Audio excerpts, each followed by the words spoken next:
Other interesting business news, you have Rivian to choose Illinois for the R2 factory, partially because of $827 million in incentives. Now, this is brought to us thanks to TechCrunch.com. They actually note right here by Sean O'Kane. And yeah, they have a little picture of the new SUV. Oh, actually, it doesn't get bigger if you click on the picture. That's so disappointing. But yeah, it looks kind of interesting. Again, SUV is one of the fastest. I mean, it's a huge category in the United States, especially SUVs and trucks. That's pretty much where the whole industry is going, unfortunately, or for better or worse. Well, for me, unfortunately, because I like fun, small sports cars, and those are becoming rarer and rarer. Now, they note that specifically, one of the reasons they chose is because, again, $827 million in incentives from the state of Illinois.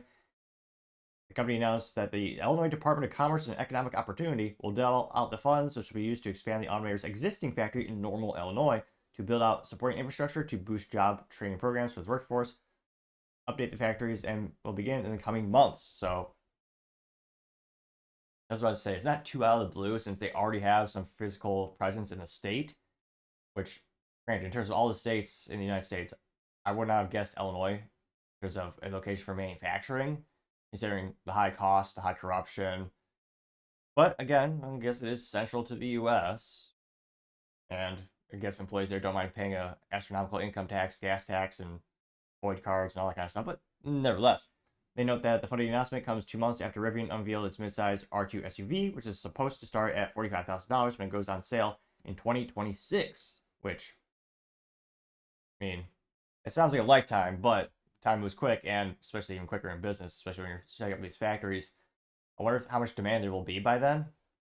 We're seeing a lot of people pull back and put the brakes on EVs, pun moderately intended, with the fastest growing consumer category in the United States being hybrids.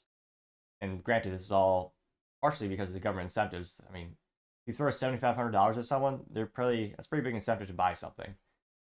Now, they also note that Rivian initially planned to build the R2 in a brand new $5 billion factory in Georgia, but the company announced the R2 event in March and had decided instead to build it in Illinois, where it currently makes the R1T pickup and the R1S SUV and its commercial electric vans.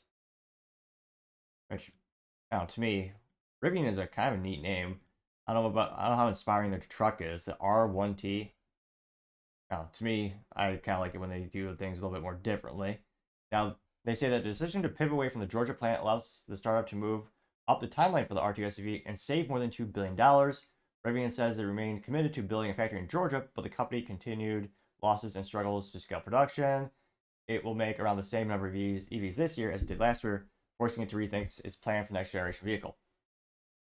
Now, it's a very nice way of saying this company's in trouble, and the sales are, I think they lost $45,000 per vehicle sold in Q1, which not bad as Ford. Ford lost about $136,000 per vehicle sold for EVs Q1. So again, Rivian is not doing terribly fiscally speaking. They're moving in the right direction. The losses are less per vehicle each fiscal quarter.